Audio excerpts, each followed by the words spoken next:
Bienvenidos a este canal de filosofía, teología y la visión franciscana del hombre y de la vida. Los invito a que veamos el tema La Guerra Cristera y los mártires mexicanos. Una guerra que se llevó a cabo de 1926 a 1929. Pero es importante hablar sobre las persecuciones religiosas de México en el siglo XIX, que es el marco histórico en el cual encontramos esta guerra cristera. En 1810, con el grito del cura Miguel Hidalgo, "Viva México y Santa María de Guadalupe", se inicia el proceso que culminaría con la independencia de México. Todavía en 1821 el Plan de Iguala decide la independencia completa de México como monarquía constitucional, que al ser ofrecida sin éxito a Fernando VII queda a la designación de las Cortes Mexicanas. Tras el breve gobierno del emperador Agustín de Iturbide de 1821 a 1824, rechazado por la masonería y fusilado en Padilla, se proclama la República en 1824, que camina vacilante hasta mediados del siglo y que pierde en provecho de los Estados Unidos la mitad del territorio mexicano en 1848. Muy poco después de la independencia, ya en 1855, se desata la revolución liberal con toda su virulencia anticristiana, cuando se hace con el poder Benito Juárez entre 1855 a 1872. Indio zapoteca de Oaxaca, que a los 11 años, con ayuda del lego carmelita Salanueva, aprende castellano y a leer y escribir, lo que le permite ingresar en el seminario. Abogado más tarde y político, impone, obligado por la logia norteamericana de Nueva Orleans, la Constitución de 1857 de orientación liberal y las leyes de reforma de 1859, unas y otras abiertamente hostiles a la Iglesia. Por ellas, contra todo derecho natural, se establecía la nacionalización de los bienes eclesiásticos, la supresión de las órdenes religiosas, la secularización de cementerios, hospitales y centros benéficos, etc. Su gobierno dio también apoyo a una iglesia mexicana, precario intento de crear en torno a un pobre cura una iglesia cismática. Todos estos atropellos provocaron un alzamiento popular católico, semejante, como señala Jean Dumont, al que habría de producirse en nuestro siglo. En efecto, la cristiada, hablamos de 1926 a 1931, tuvo un precedente muy parecido en los años 1858 a 1861. También entonces la catolicidad mexicana sostuvo una lucha de 3 años contra los sin Dios de la época, aquellos laicistas de la Reforma, también jacobinos, que habían impuesto la libertad para todos los cultos, excepto el culto católico, sometido al control restrictivo del Estado, la puesta a la venta de los bienes de la Iglesia, la prohibición de los votos religiosos, la supresión de la Compañía de Jesús y, por tanto, de sus colegios, el juramento de todos los empleados del Estado a favor de estas medidas, la deportación y el encarcelamiento de los obispos o sacerdotes que protestaron.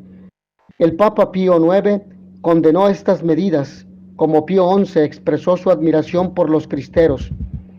En aquella guerra civil en la que hubo deportación y condena a muerte de sacerdotes, deportación y encarcelamiento de obispos y de otros religiosos, represión sangrienta de las manifestaciones de protesta, particularmente numerosas en los estados de Jalisco, Michoacán, Puebla, Tlaxcala.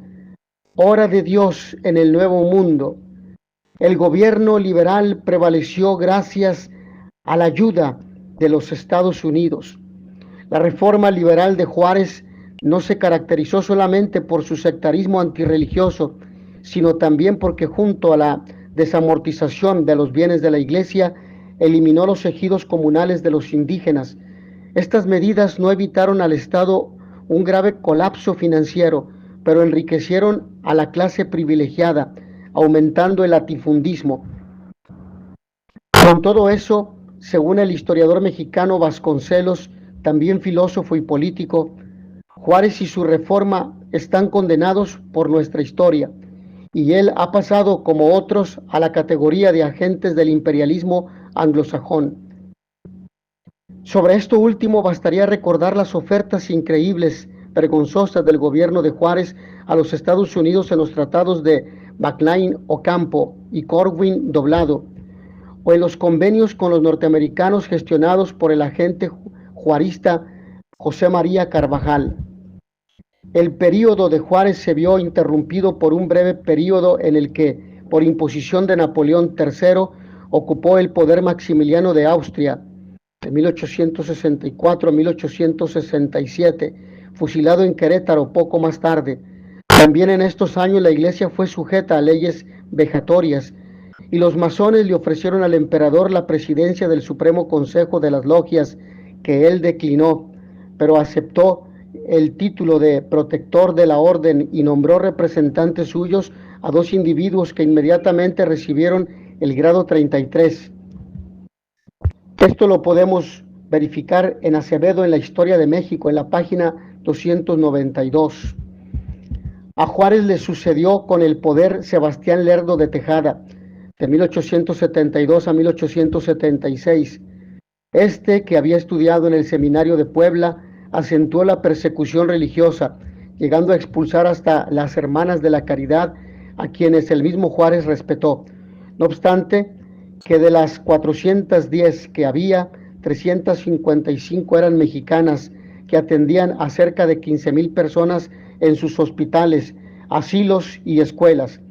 En cambio, se favoreció oficialmente la difusión del protestantismo con apoyo norteamericano. En el mismo año de 1873 se prohibió que hubiera fuera de los templos cualquier manifestación o acto religioso.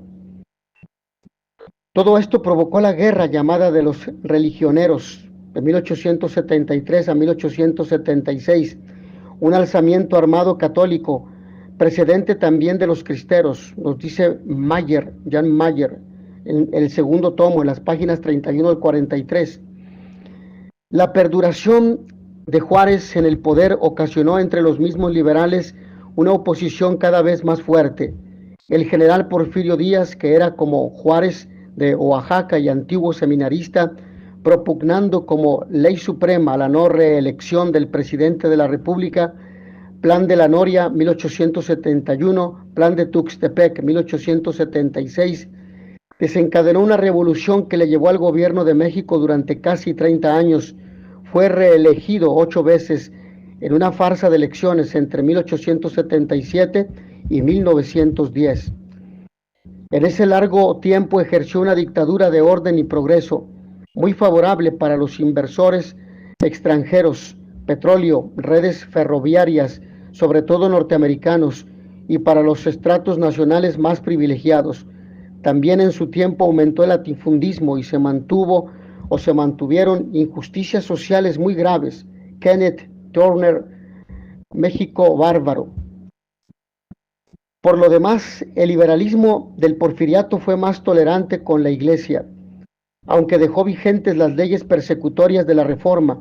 Normalmente no las aplicaba, pero mantuvo en su gobierno, especialmente en la educación preparatoria y universitaria, el espíritu laicista antirreligioso.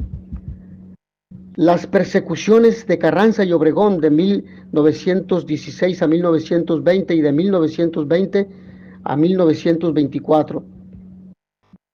Los últimos años del porfiriato y los siguientes, en medio de continuas injerencias de los Estados Unidos, registran innumerables conspiraciones y sublevaciones, movimientos indígenas de reivindicación agraria y guerras marcadas por crueldades atroces.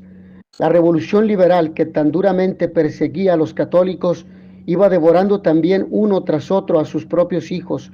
Es el horror del proceso histórico del liberalismo capitalista, que durante los siglos XIX y la mitad del XX logró apoderarse de las conciencias de nuestros pueblos y no solo de sus riquezas. Esto nos lo dice Vasconcelos en Historia de México, en la página 10. Surgen en ese periodo nombres como los del presidente Madero, 1913, asesinado. Emiliano Zapata, asesinado en 1919. Presidente Carranza, asesinado en 1920. Pancho Villa, asesinado en 1923. Expresidente Álvaro de Obregón, asesinado en 1928. La revolución del general Venustiano Carranza, que le llevó a la presidencia de 1916 a 1920, se caracterizó por la dureza de su persecución contra la Iglesia.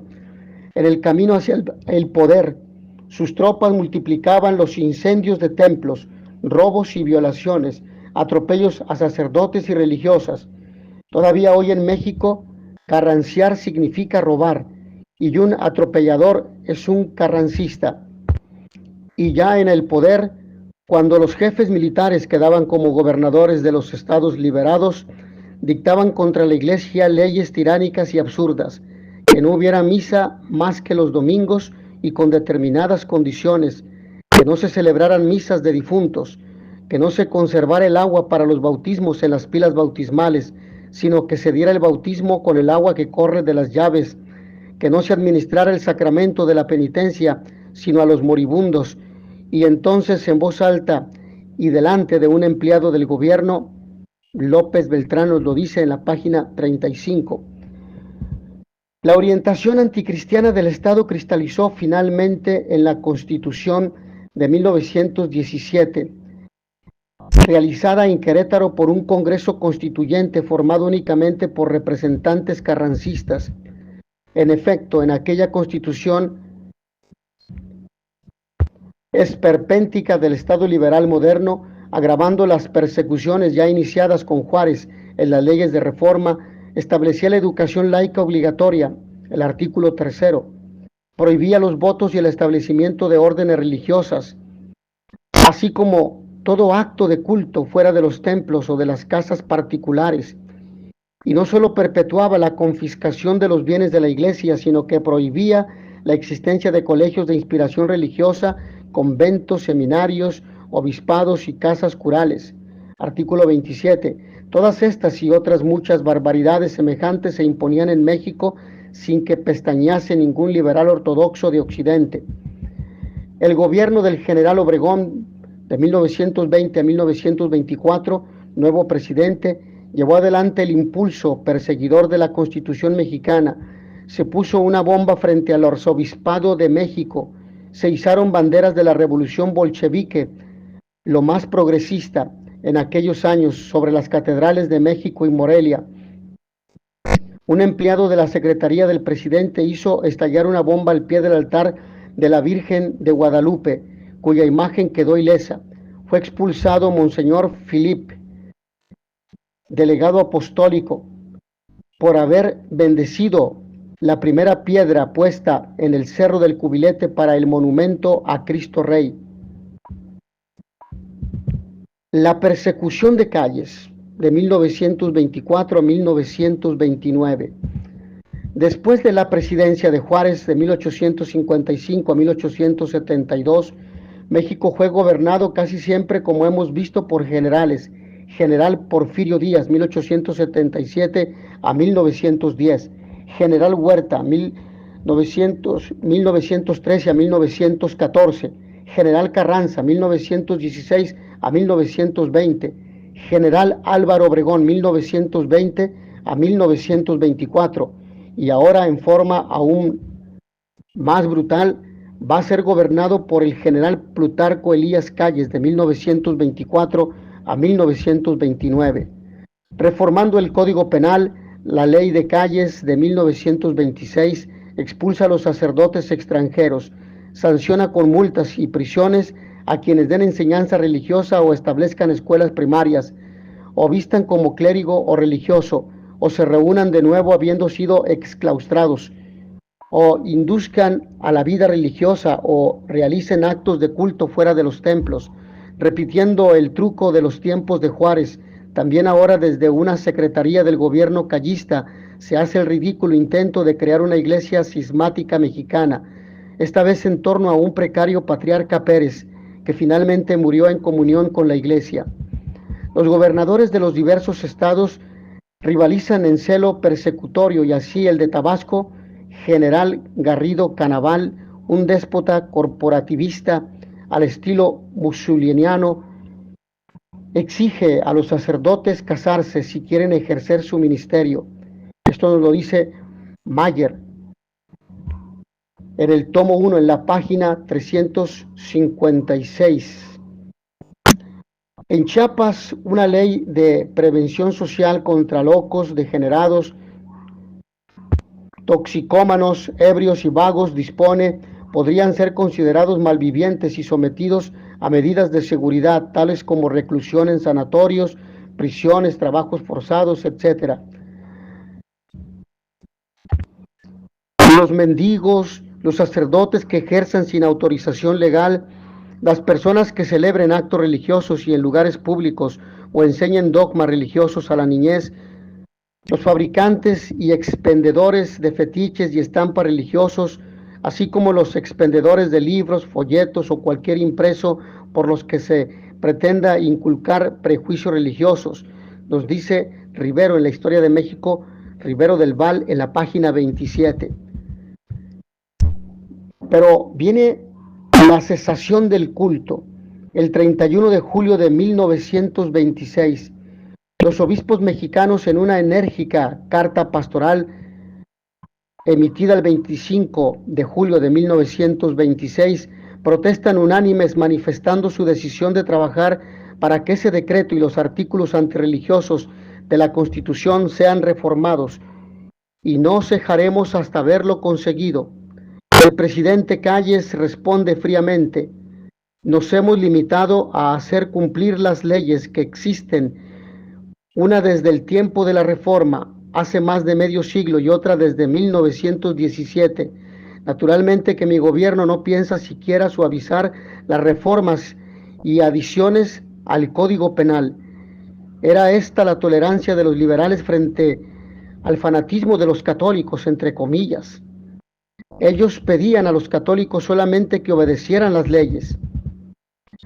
A los pocos días, el 31 de julio, y previa consulta a la Santa Sede, el episcopado ordena la suspensión del culto público en toda la República. Inmediatamente una docena de obispos, entre ellos el arzobispo de México, son sacados bruscamente de sus sedes y sin juicio previo son expulsados del país. Es de suponer que los callistas habrían acogido la suspensión de los cultos religiosos con frialdad e incluso con una cierta satisfacción. Ellos no se esperaban, como tampoco la mayoría de los obispos, la reacción del pueblo cristiano al quedar privado de la Eucaristía y de los sacramentos, al ver los altares sin manteles y los sagrarios vacíos, con la puertecita abierta.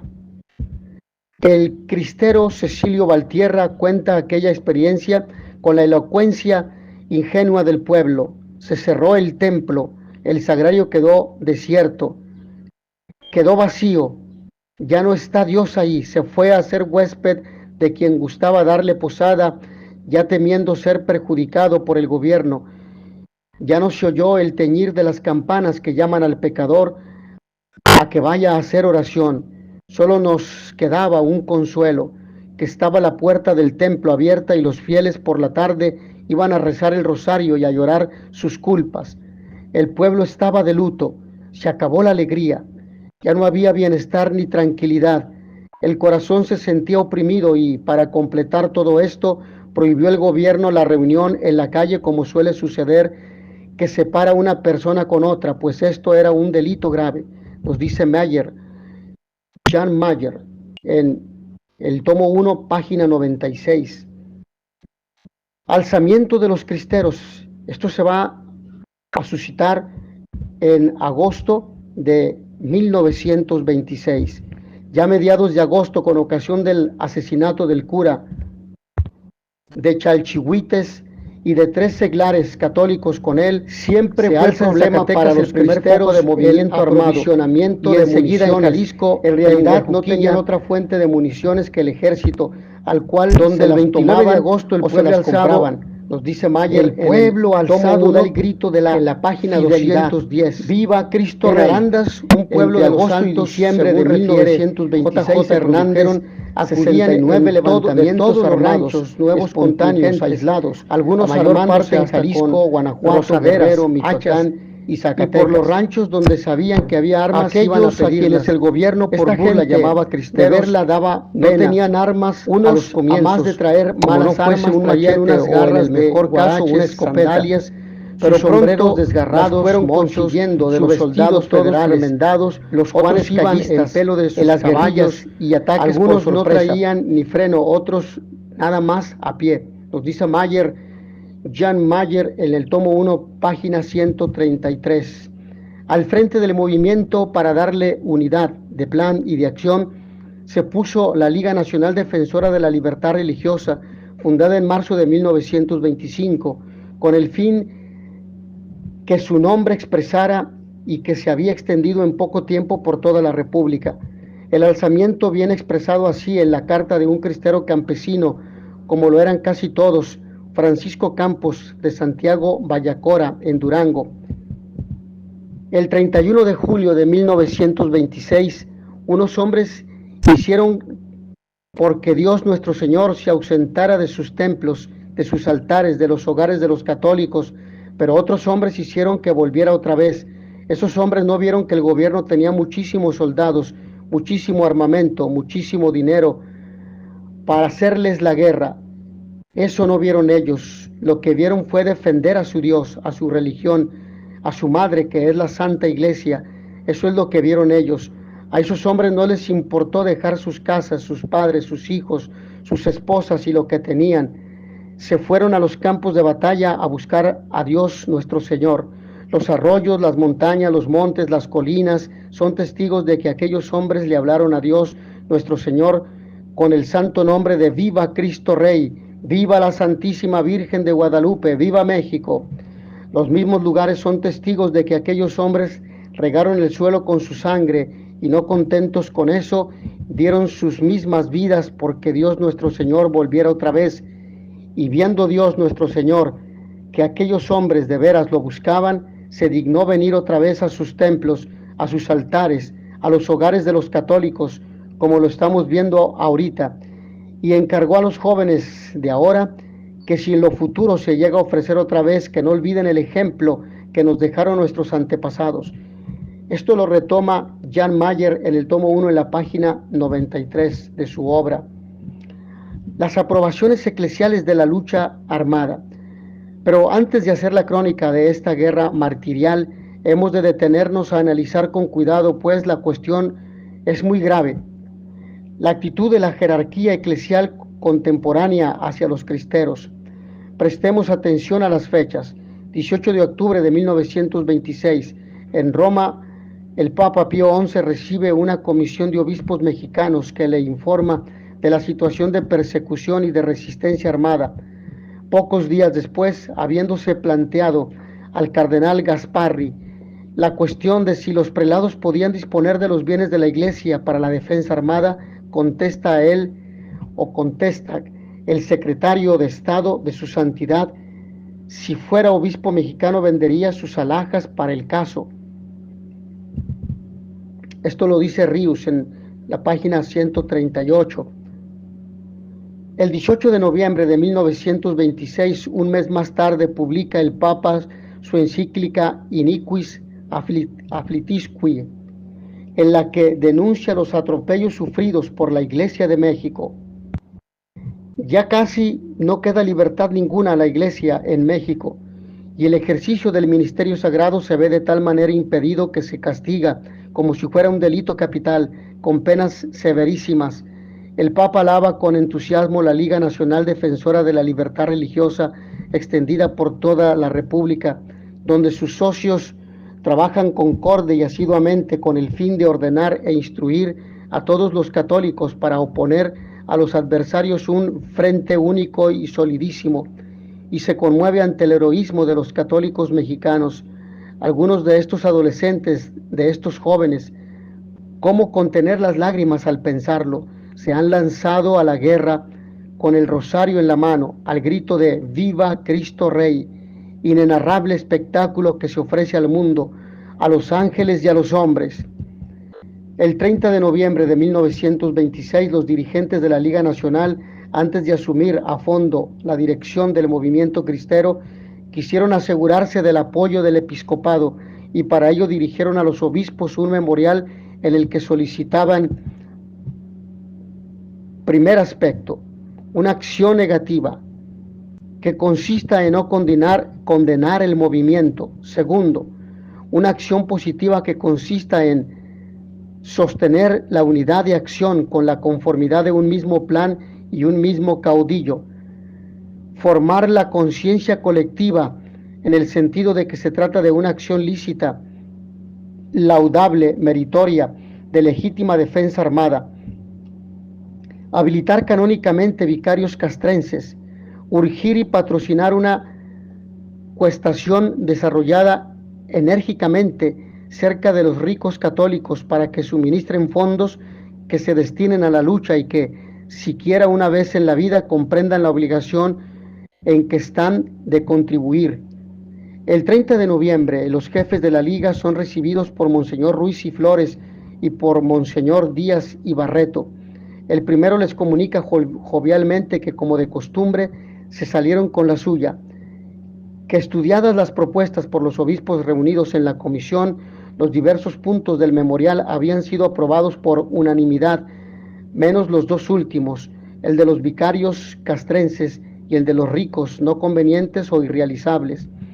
El 15 de enero de 1927, el Comité Episcopal, respondiendo a unas declaraciones incriminatorias del jefe del Estado Mayor callista, afirma que el episcopado es ajeno al alzamiento armado, pero declara al mismo tiempo que hay circunstancias en la vida de los pueblos en que es lícito a los ciudadanos defender por las armas los derechos legítimos que en vano han procurado poner a salvo por medios pacíficos, y hace recuerdo de todos los medios pacíficos puestos por los obispos y por el pueblo, y despreciados por el gobierno. Fue así como los prelados de la jerarquía católica dieron su plena aprobación a los católicos mexicanos para que ejercitaran su derecho a la defensa armada, que la Santa Sede pronosticó que llegaría como único camino que les quedaba para no tener que sujetarse a la tiranía antirreligiosa, dice Ríos en la página 135.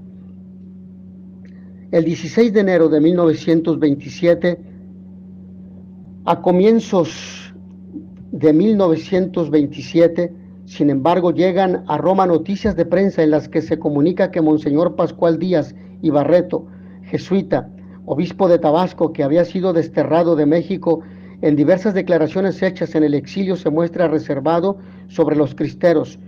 Como obispo y como ciudadano reprueba Díaz la revolución, cualquiera sea su causa. Nos dice López Beltrán en su historia de la guerra cristera en la página 108. Inmediatamente, el 16 de enero, la Comisión de Obispos Mexicanos envía una dura carta a Monseñor Díaz y Barreto, entonces residente en Nueva York, lamentando con profunda tristeza sus declaraciones públicas hechas en contra de los generosos defensores de la libertad religiosa y algunas favorables al perseguidor Calles.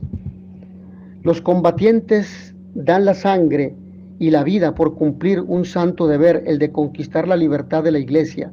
Ante el abuso gravemente injusto del poder, existe el derecho de resistir y de defenderse, ya que habiendo resultado vanos todos los medios pacíficos que se han puesto en práctica, es justo y debido recurrir a la resistencia y a la defensa armada.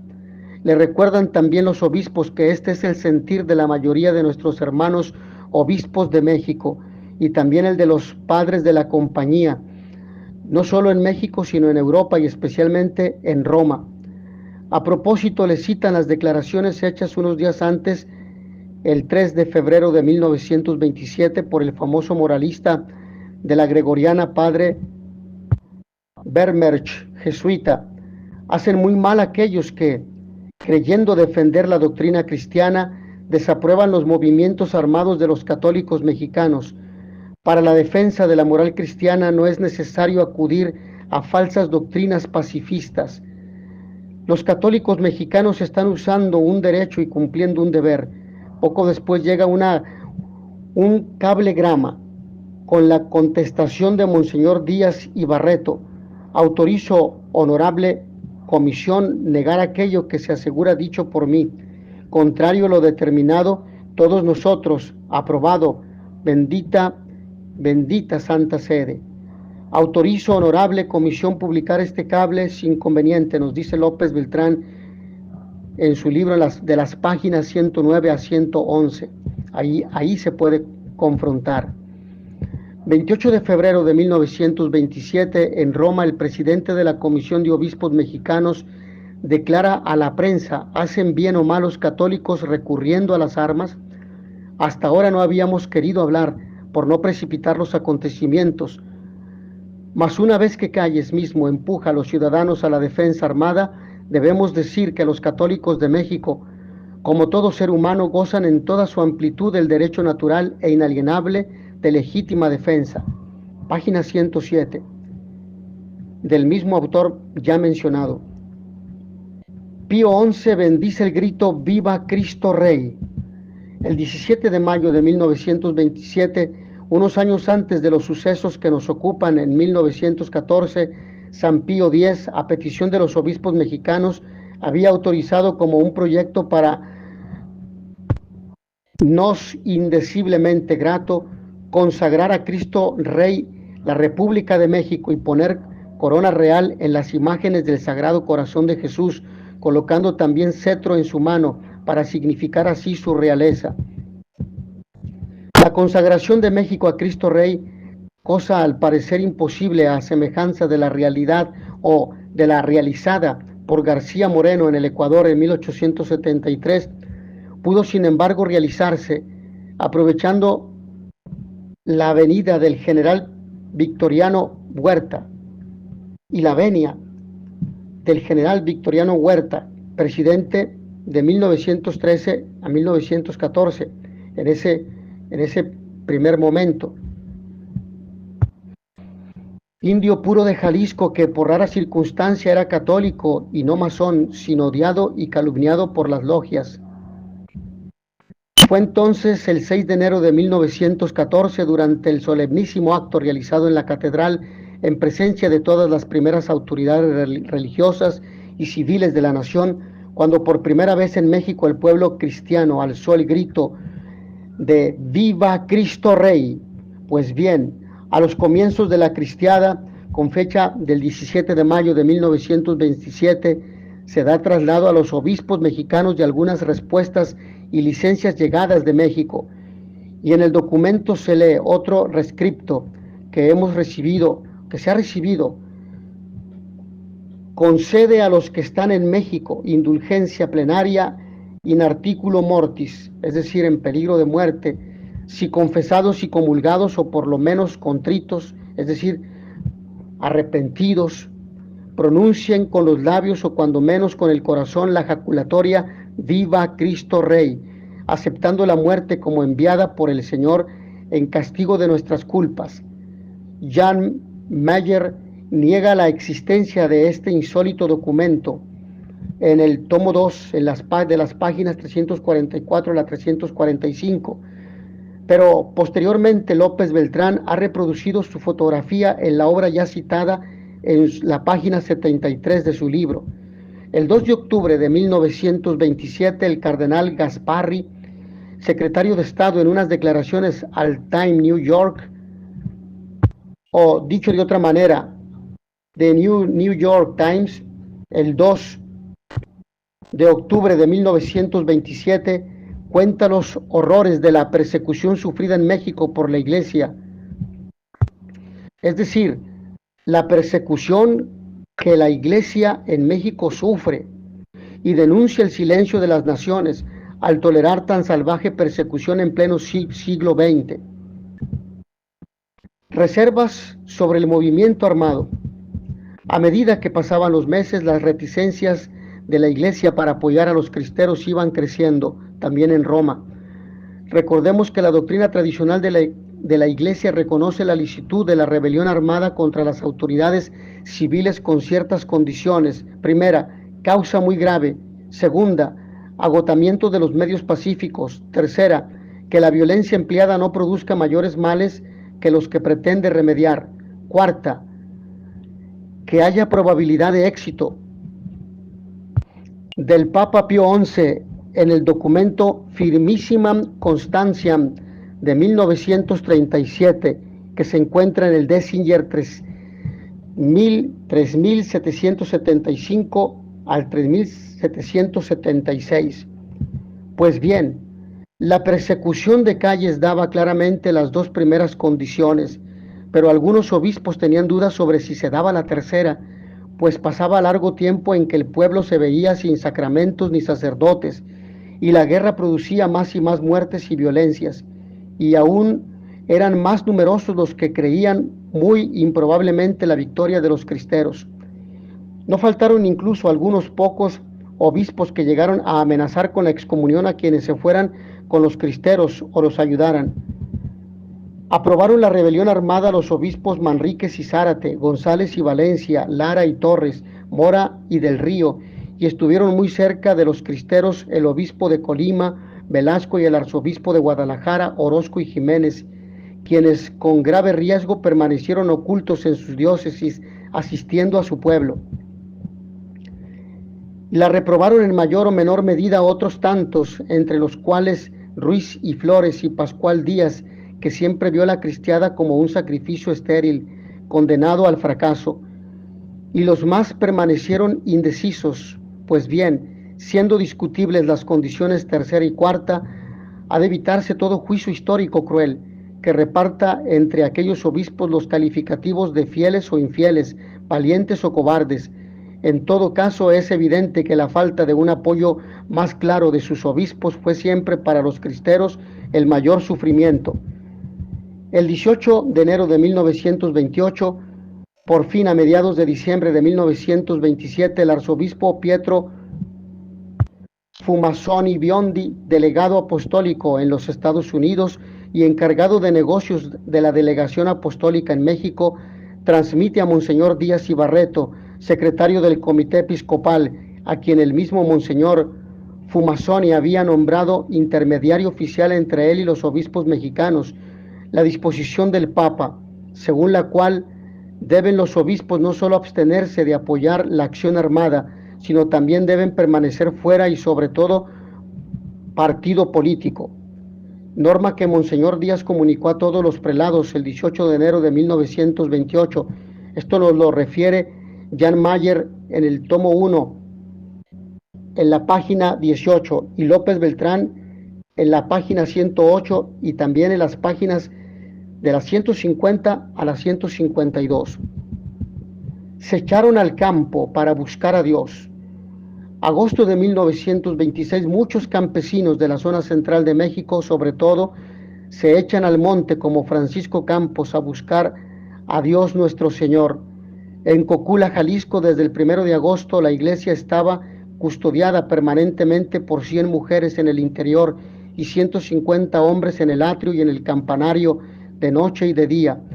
Los 5 barrios se relevaban por turno, y a cada alarma se tocaba el bordón. Entonces todo el mundo acudía al instante, como refiere Porfiria Morales. El 5 de agosto tocó la campana cuando ella estaba en su cocina. Su criada María exclamó: Ave María Purísima. Se quitó el delantal como su rebozo y un garrote. Y cuando aquella le preguntó a dónde iba, le contestó: ¿qué pregunta de mi ama? ¿Que no oye la campana que nos llama a los católicos de la Unión Popular? Primero son las cosas de Dios. Y salió dejando las cacerolas en el fuego, dice Jan Mayer en el tomo 1 en la página 103.